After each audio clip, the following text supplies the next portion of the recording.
Hai, salam sejahtera. Saya Cikgu Kumanan. Anda bersama program YouTube saya, Ace with Cikgu Ku. Cikgu berharap murid-murid berada dalam keadaan sihat dan selamat di samping keluarga tersayang. Baiklah murid-murid, dalam pelajaran kali ini cikgu akan menyentuh tentang bahasa Melayu penulisan bahagian A, bina ayat.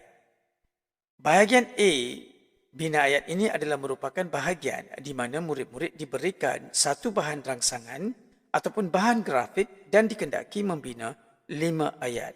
Markah yang diperuntukkan ialah 10 dan dinasihatkan supaya murid-murid menghabiskan masa lebih kurang 15 minit di bahagian ini. Baiklah, sebelum kita meneliti soalan dan teknik menjawab pada pelajaran hari ini, adalah baik kita imbas kembali petua-petua ataupun tips ataupun syarat-syarat yang perlu murid-murid ketahui untuk menjawab bahagian ini. Yang pertama, murid-murid harus menulis nombor 1, 2, 3, 4, 5 sebelum membina ayat. Ini adalah kerana ada segelintir pelajar yang tidak menomborkan dan terus menulis dalam satu perenggan yang pendek. Ini adalah salah dan murid-murid dinasihatkan untuk menulis nombor.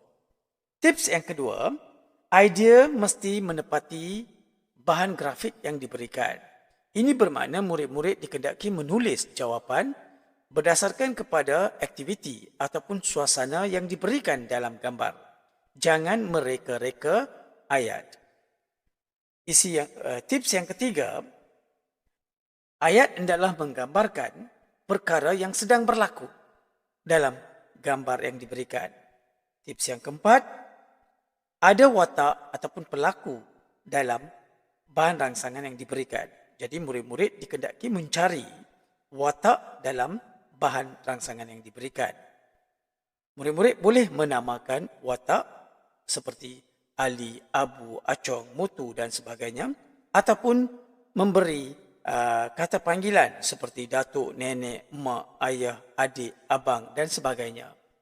Murid-murid juga boleh meletakkan kata bilangan seperti seorang, beberapa orang dan sebagainya. Tips yang kelima, selepas murid-murid mencari watak, seterusnya murid-murid perlu mencari kata kerja. Watak tersebut semestinya melakukan sesuatu aktiviti. Jadi mencari kata kerja adalah penting di sini.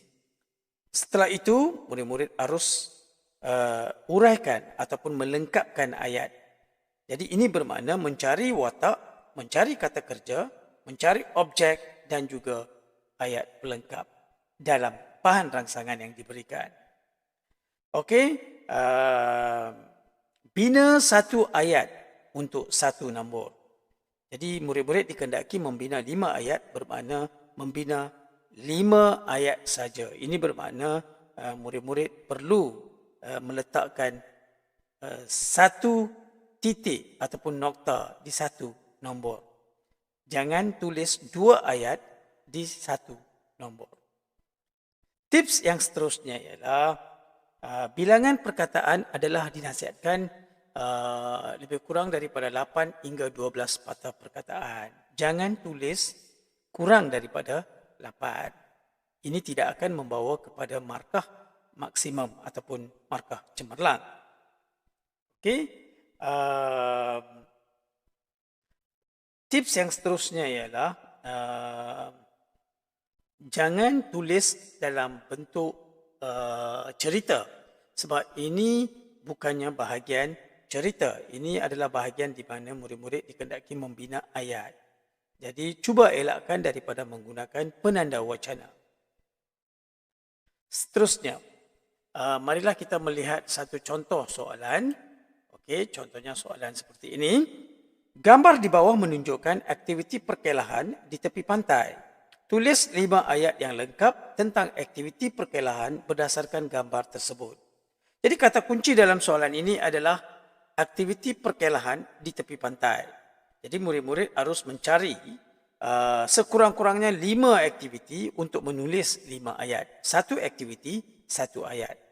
Untuk memudahkan murid, cikgu telah pun membulatkan 5 aktiviti yang boleh kita lihat dalam gambar ini. Okey? Baiklah, kita akan lihat satu persatu. Kita akan lihat ayat pertama. Okey? Baik. Kita akan menggunakan formula SKOAP, iaitu S adalah subjek, K adalah kata kerja, O adalah objek, AP adalah ayat pelengkap. Okey? Jadi dalam gambar itu cari dulu subjek. Jadi subjek yang pertama di sini ialah pelancong. Apakah pelancong itu sedang buat? Kata kerjanya ialah berehat. Berehat di mana? Di tepi pantai. Itu adalah objek dan ayat pelengkap pantai yang indah. Jadi pelancong berehat di tepi pantai yang indah. Ayat lengkap, dua orang pelancong sedang berehat di tepi pantai yang indah. Berapa orang pelancong? Dua orang pelancong. Apa yang sedang mereka lakukan? Berehat. Berehat di mana? Di tepi pantai. Pantai yang indah. Okey? Baiklah, seterusnya kita lihat ayat yang kedua. Okey, ayat yang kedua, keluarga. Kita nampak ada satu keluarga dalam gambar itu. Okey, kata kerjanya duduk di atas tikar. Duduk. Objeknya menikmati juada. Mereka sedang makan. Dan ayat pelengkapnya di mana? Di tepi pantai. Jadi ayat lengkap, sebuah keluarga duduk di atas tikar untuk menikmati juadah di tepi pantai. Baiklah, ayat yang ketiga. Okey, siapa? Subjek, kanak-kanak. Kata kerjanya berenang. Objek, menggunakan pelampung. Murid-murid, cikgu terlupa menaik perkataan pelampung di sana. Okey, objek ialah menggunakan pelampung. Cuba buat pembetulan ya, menggunakan pelampung. Dan ayat pelengkapnya di mana? Di laut. Kanak-kanak berenang menggunakan pelampung di laut. Ayat lengkap, kelihatan 3 orang kanak-kanak sedang berenang dengan menggunakan pelampung di laut. Berapa orang kanak-kanak? 3. Okey, apa yang sedang mereka lakukan? Kata kerjanya berenang. Objeknya menggunakan apa? Pelampung. Di mana? Di laut. Okey, seterusnya ayat yang keempat ya. Ayat yang keempat. Okey, siapa? Pemuda. Kata kerjanya berjalan. Objek di persisiran pantai. Ayat pelengkapnya seorang diri. Jadi baiklah, ayat yang kelima seterusnya. Subjek, wanita dan adiknya. Kata kerja, membeli makanan. Objek, di gerai. Ayat pelengkap, di mana? Di tepi pantai. Wanita dan adiknya, kata kerjanya ialah membeli. Di mana? Di gerai. Terletak di mana? Di tepi pantai. Ayat yang lengkap, seorang wanita yang bertudung bersama adiknya sedang membeli makanan di gerai yang terletak di tepi pantai. Okey, baiklah. Seterusnya kita lihat ayat lengkap. Kelima-lima ayat ni kita lihat ayat yang lengkap. Ayat yang pertama, 2 orang pelancong sedang berehat di tepi pantai yang indah. Ayat yang kedua, seorang keluarga duduk di atas tikar untuk menikmati juada di tepi pantai. Ayat yang ketiga, kelihatan 3 orang kanak-kanak sedang berenang dengan menggunakan pelampung di laut.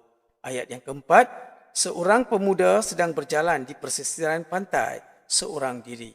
Dan ayat yang kelima, seorang wanita yang bertudung bersama adiknya sedang membeli makanan di gerai yang terletak di tepi pantai.